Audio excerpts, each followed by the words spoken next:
Our story continues. Achilleos woke with the start. He reached for his clothes, throwing them on as quickly as he could, then snatching the bow and quiver from a nearby chair. The archer heard not a sound, but something set him on edge. He crept toward the door, pausing there to listen. At first, all was silence, but then Achilleos heard faint movement, either of someone very slight or very sure-footed. Looping the bow over his shoulder, he retrieved the hunting knife he always carried on his belt. Then, with the utmost caution, Achilleos opened the door a crack. The dim light of a single weak oil lamp mounted in the wall gave his expert eyes just enough illumination to see down the corridor.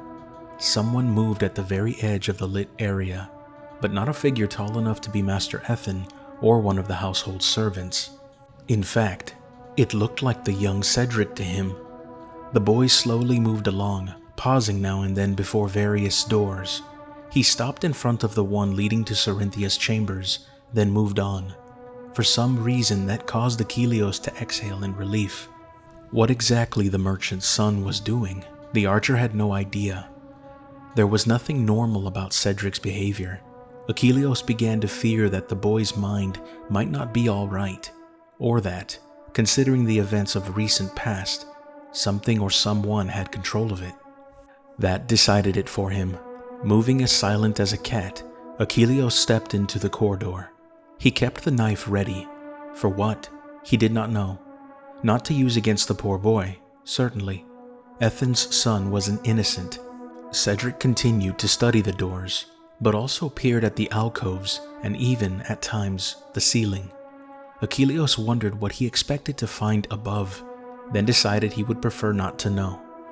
Eyes well adjusted to the dimness, the archer kept pace with his unsuspecting quarry. Achilleos reached Cerinthia's door. He hesitated there, leaning his ear close. Within, the soft sounds of her steady breathing reassured him that she was unharmed. Straightening, Achilleos focused on Cedric again, or would have, if the youth had been anywhere to be seen. Somehow, in the brief seconds when the archer's attention had been on Cerinthia's safety, Cedric had vanished from his view. Frowning, Achilleos pushed forward. Master Ethan's son had to be somewhere ahead, unless he had managed to slip into one of the last rooms without Achilleos noticing. That was highly unlikely. The hunter could not have missed such an obvious action. But, as he neared the end, it seemed to Achilleos that entering a room was the only possibility to explain Cedric's disappearance. Yet, the most likely of the doors proved locked, and surely he would have heard the rattling of the handle. A few more steps took Achilleos to the far wall. Perplexed, he ran a hand across the area, thinking that perhaps there was a hidden door. Unfortunately, he discovered nothing. The wall was very, very solid. Then, some inner alarm made him look up at the ceiling, only to find that, while it was dark there, it was also empty of any nightmare. Achilleos frowned, briefly wondering why he had suddenly felt as if danger had lurked above him. Still perplexed by Cedric's disappearance, he turned back. But Master Ethan's son stood only a yard away from him, gazing up solemnly at the tall archer. Achilleos all but jumped. "Ced." "I was looking for her," the youth remarked, quietly and steadily. "The one with Odyssean." "Lilia, you mean? Why would she—" "Lilia." Cedric repeated, almost as if memorizing it. "Do you know where she is?" "I'd imagine with Odyssean, as you said, lad." Achilleos chuckled. "But I'd not disturb them now. It'd probably be very inopportune." "She's not with him." "And how would you know that?" For reasons he could not explain, the archer suddenly felt very cold. Achilleos leaned toward the boy. "Ced, are you all—" Master Ethan's son shoved him against the wall with such force that the hunter felt the wood crack. Giving silent thanks that it had not been his bones that had made such a sound, Achilleos let himself drop to the floor. Just above his head, Cedric slammed a fist into the wall, wreaking further damage in a manner impossible for one his size, or even Achilleos's for that matter. The hunter kicked out, hoping to knock his attacker off balance, but it was as if Achilleos struck solid rock. The impact vibrated through his body. Cedric appeared unaffected. In fact, Achilleos could almost swear that the boy smiled at his puny effort. As the small figure reached for him, the hunter reprimanded himself for still thinking that it was the merchant's son with whom he battled. This was not Cedric. This was possibly not even anything human. Achilleos recalled too well the demons in the wild. Surely this had to be one of them. With an agility born from keeping on the trails of the most wily animals, Achilleos managed to avoid the grasping hands. He shoved himself forward, slipping past the false Cedric. Unfortunately, as the hunter tried to get to his feet, one hand finally snagged him by the collar. With a triumphant grunt, Cedric threw Achilleos down the corridor. Achilleos landed hard, but the sound of his collision was oddly muffled. He doubted that anyone other than he could have even heard it. Clearly another spell at work, and one of which concerned Achilleos as much as the creature masquerading as the boy. It meant that an army, led by the high priest Malik, of course, could walk the entire house and no one would even know until it was too late. The villains would be after Odyssean. It was possible that they even had him captive already. But why then would they want Lilia?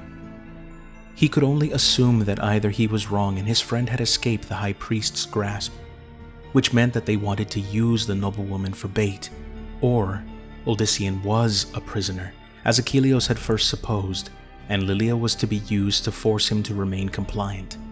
But whatever the reason, she had not been with him. Achilleos gave thanks for that stroke of luck, even as he scurried to his feet to avoid being fallen upon by his assailant. Her escape meant there remained some hope. He had no more time to concern himself with Odyssean and Lilia, for suddenly Cedric wielded in his hand a pair of vicious swords nearly the length of his body. Achilleos had no idea where those weapons had come from, but the creature used them with tremendous skill, cutting arcs in the air and through a wooden railing too near. Fragments of wood went flying. There was also something else different about the figure before Achilleos. He was larger, bloated, as if something sought to burst free from under the skin. The cold Achilleos had felt within grew worse as he imagined the fate of the boy whom he had befriended, the boy who had wanted to be an expert hunter like him. Jagged tears spread all over Cedric's face and form. The right side near the jaw snapped away, revealing underneath something as pale as death and clad in black metal. What had once been Master Ethan's son now stood nearly as tall as Achilleos and wider yet. And even as the transformation took place, the blades came at the archer. Achilleos dodged one after another, barely even able to draw a breath between leaps.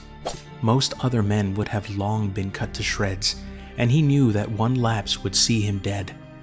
His concern was not so much for himself as it was for the rest, and he worried what would happen to Cerynthia and Mendeln if he failed. He dared not even warn them for fear that they would step out of their rooms and be slain. For that matter, it was possible that they might not even be able to hear his cry, if what he suspected about the spell was true. One of the blades sank deep into the rail again, this time momentarily catching. The hesitation was all Achilleos needed. His knife he had lost when smashed against the wall, but with practiced ease, the archer slipped free his bow and notched an arrow. At such a range, he could hardly miss, but the exact target was what mattered. This was surely a fiend similar to what had attacked Odyssean in the street, and so merely firing for a vital spot would not necessarily work. In fact, there was only one place Achilleos was fairly sure would have an effect. All this went through his mind in the matter of a single second. In the next, Achilleos fired, aiming for one of the eyes. They now had an ominous darkness to them, as if there were no pupils, merely sockets. Still, this thing had to see.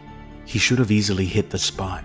Even the creature seemed to think that, for it moved the twin blades up to protect the face.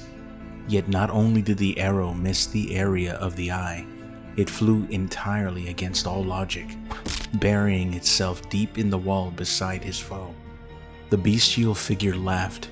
It tore away the last of poor Cedric's countenance, and, as it did, it expanded in height and girth again. becoming an armored giant upon whose head was a macabre helmet that looked like an animal skull. Swearing, Achilleos stumbled back a step and notched another arrow. Keeping the last bolt's direction in mind, he fired again. This time, it bounced off the armored shoulder. The fearsome warrior grinned. Not so good. He mocked, in a voice that sent shivers through Achilleos, for it sounded of the grave and reminded the archer of the moment when he had touched the stone near Sarum. Not so good for you. The blades came like twin whirlwinds. This time, Achilleos moved too slowly. One cut into his thigh. He let out a cry and fell to the floor.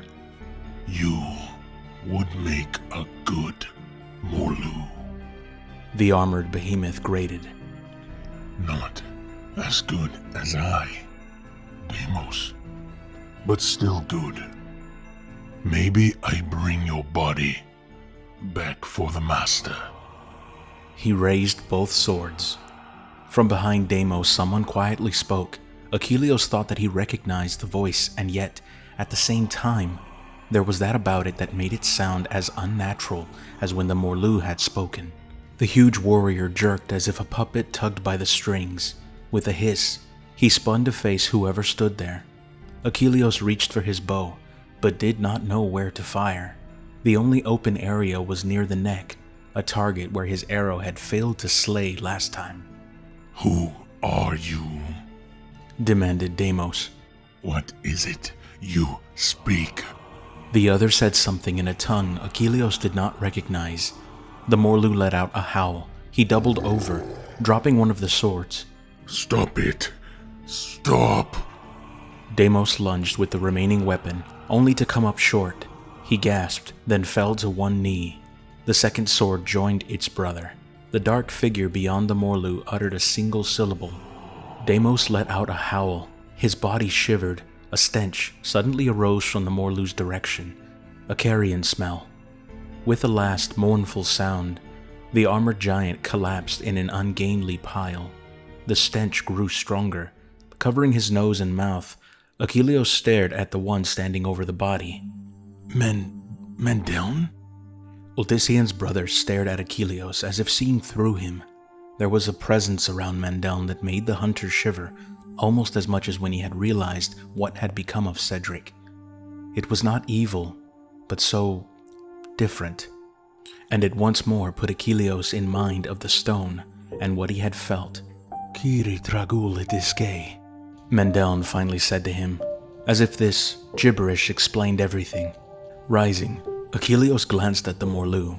From the smell and what he could glimpse, he could have sworn that the creature had been dead for many days, even weeks. The flesh almost seemed to be putrefying before his very eyes. He looked again at Mendeln, pale as the corpse. The younger brother suddenly blinked. Life returned to his expression, followed a moment later by utter bewilderment and horror at the tableau before him. Achilleos? What? Where? At that moment, the house filled with noise. There was a crash and voices both below and nearby. A tremendous thud came from the direction of the chambers shared by Uldisian and Lilia, a place that the archer had assumed vacant from the false Cedric's remarks. A door nearby flung open, and Cerinthia, a dressing gown given to her by Master Ethan closed tightly around her throat, burst out. She saw Achilleos first, then Mendeln, and finally noticed the grisly form on the floor. To her credit, the trader's daughter smothered a cry, and instead immediately asked, Where's Uldisian and Lilia? Are they all right? Before Achilleos could answer, there came another crash, this one from the very direction of Uldisian's chambers. The hunter spun about and headed toward the noise. As Cerinthia started to follow, he shouted, You two, stay. Do as I say. He had no idea whether they obeyed or not, but hoped that at least Mendeln would have the good sense to keep Cyrus's daughter out of danger. How Mendeln had done what he had to the vicious Morlu, Achilleos did not understand, nor did he understand exactly what had happened to the creature. But hopefully, that same power would come into play if they were attacked. There was no telling how many more of those foul warriors there still were. 2 guards raced up the steps, obviously heading for the same destination. The first to reach the door gripped the handle. From the chamber next to Odyssean's, the massive form of a Morlu burst through into the hall. He rammed into the two startled guards, sending one of them falling down the stairs. The second tried to turn to fight, but the monstrous warrior cut through his chest with an axe, spilling blood everywhere. The corpse went tumbling back.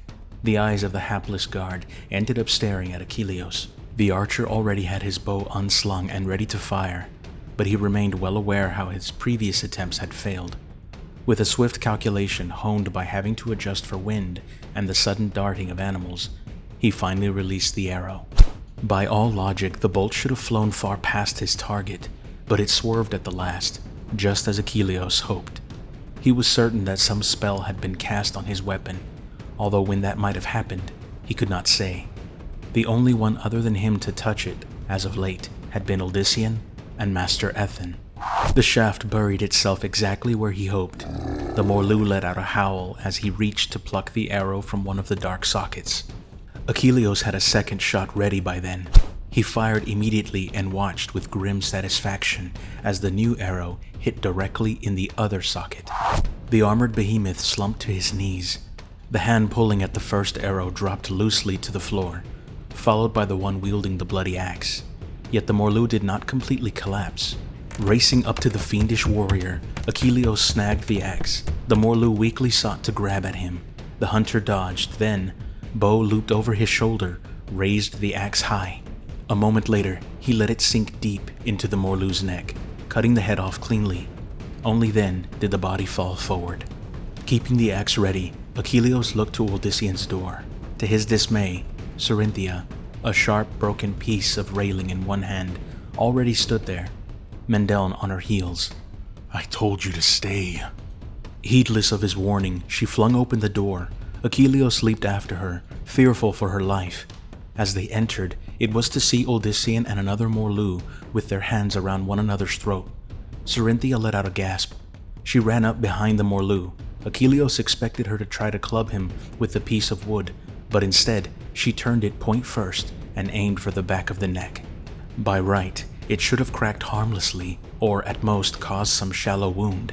Yet, as Cerinthia thrust with all her might, the point flared white and sank into the Morlu's flesh with the utmost ease. Odyssean's adversary hacked. Releasing his hold, the Morlu tried to pull the rail free. He fell to his knees, clutching desperately at it. Cerinthia stepped back, obviously awed by what she had done.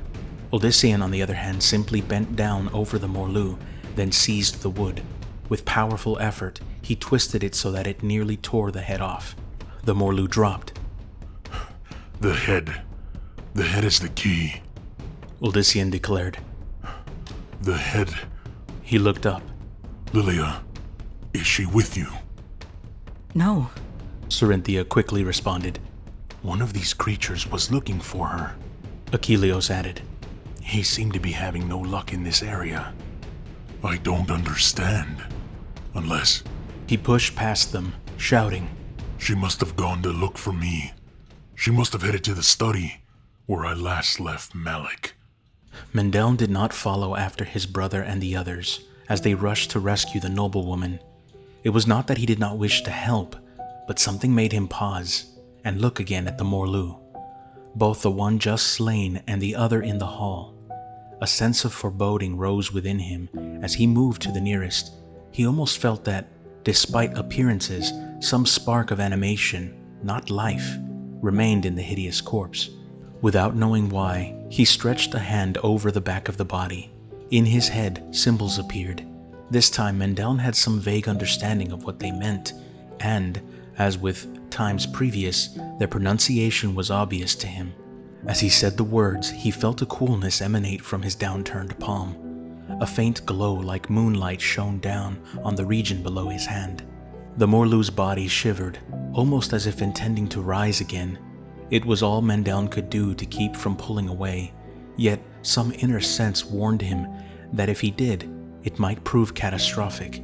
The Morlu's corpse shook violently. Then, a black cloud, no larger than an apple, rose from the body.